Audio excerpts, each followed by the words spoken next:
ele whakawa matono i nana ua o whapea o le whae unga kapeneta lori atu. Lea sa ua whamamaru la sona fua le sona. Taku wa iona toe ratuni whaasara lau mawhoi a whapisinisi o whaasara lau ngalimalo. I private media industry. O le fisilina lau ia pe se mafua amawa. Wa whaia i le whae unga kapeneta i whaonga na o whale whaasara lau malo. Ia o ministries o social media ministries taitasi. Ia whaapea ngani press secretary.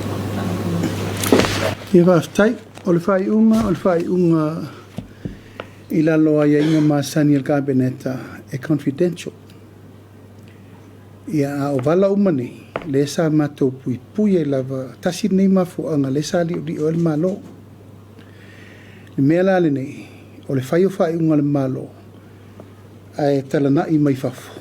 Ai le i wha mautuina umam ta upu tau le malo. Le li o ngā tonua lewa e sao no mai ei. I le vai mamao mo le rumana i ma le tāpenanga mo le atunu umalo na sao ngā lemu. E tau anta pena le malo e amatatu nei.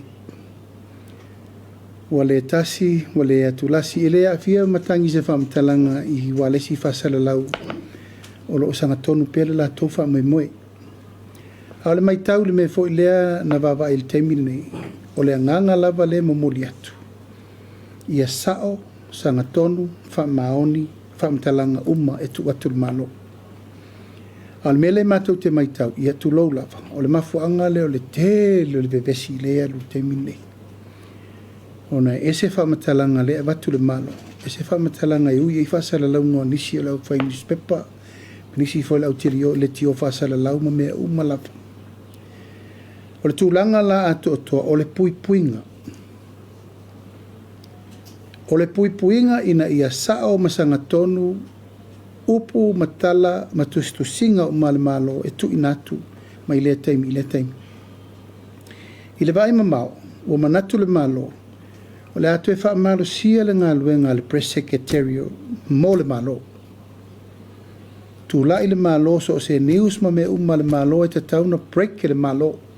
Breaking news. Mea tau le malo, mea tau le tunu, pule wale si whasara lau ma la tōm tā whaioi. Au ma tau pu umalava le malo, ua mato manatu, e te tauna le mua le malo, ina ia vatu ele fola sanga sao.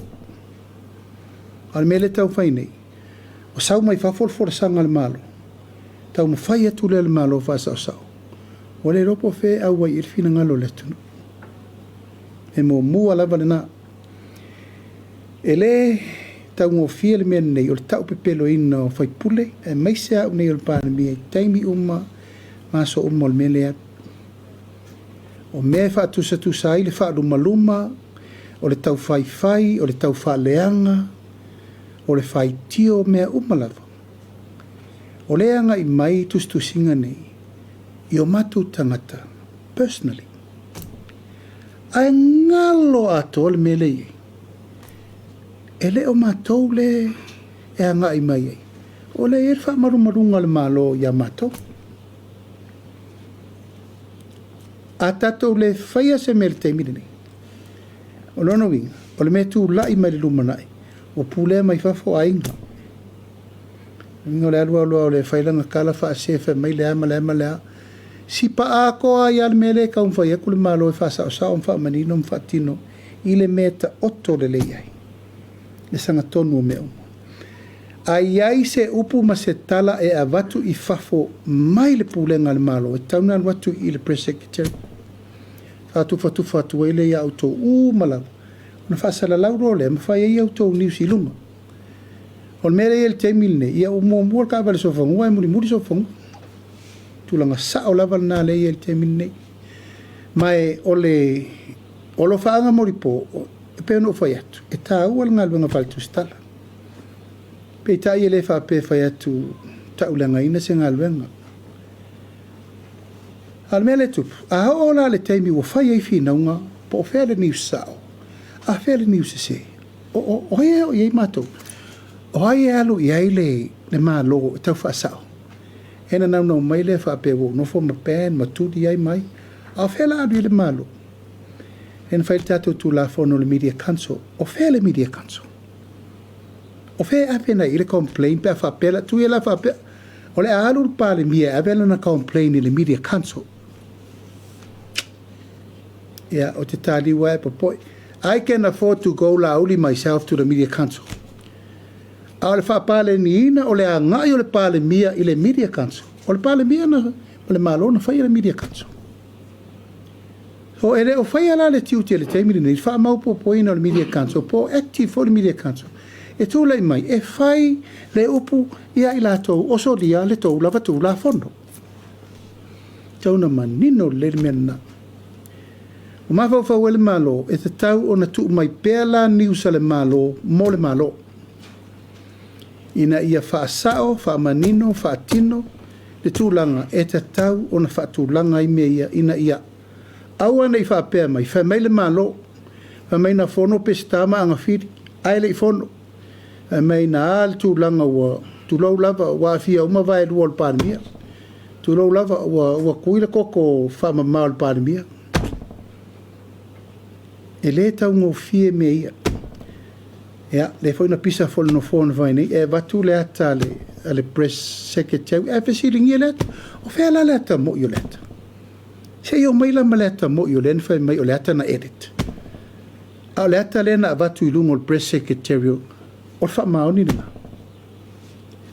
Tulanga ia, na matua i consider le lei il kapeneta na nwha iunga. Memo mo le na sao, sanga tonu ma ia aua nei to iai mele nei o le whaia o upu mwhaamtalanga e whai ei opinion anisi i tala mwhaupunga sao ale malo. Ona rua, o manatu le malo e te tau ona to e sefe umatupele tunu.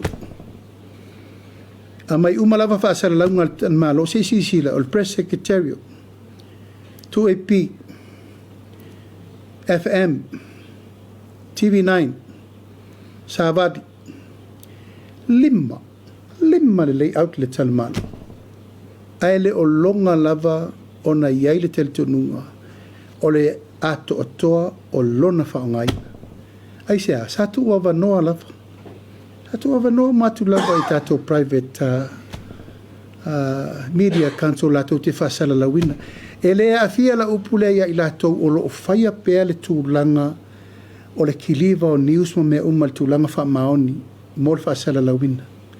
Ai nai tau te loa tangata ia ngā i ela o whamatalang. E pito i sili o na lato manuia ma mea umal malo, alal me le whaasanga mai. Le whaasanga mai ngali lima ia e o lai. Mai o manatu ai. Tau lava o na ngā isao le wha moe moe le malo, ta pena le i tūlau lea, ina ia wha mautu puipuinga o upu matala tau le malo, ia lewa e sao noa mai nei.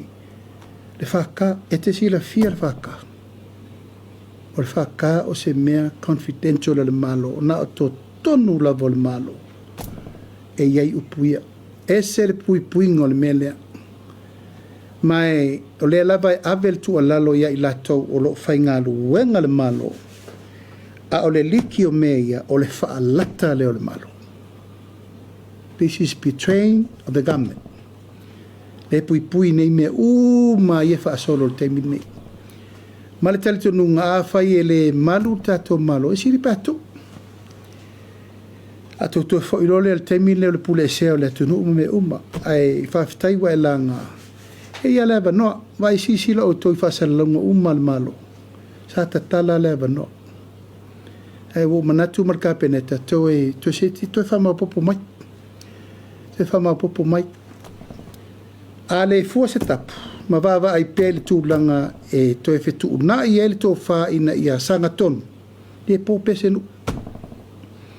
A le teimina nei whamau poponga ma le maru pui o le tunu. The security of publication and also le a lava le me whai. Tauna pui le malo i tūlanga umaia o manatu e whamtaltali natu. E leo sesi lava tūlanga. Te le o le tūlanga o le amana ia le malo tūlanga tau whasalaunga. E tau whaina fufu e tūlanga ina ia pui ia le tūlanga o whamtalanga me uma ina ia sa o atato. Se ko fole aku. E kau whai aku ngir Facebook por alme la whai. It's bad, looking very bad, mo tato umalava.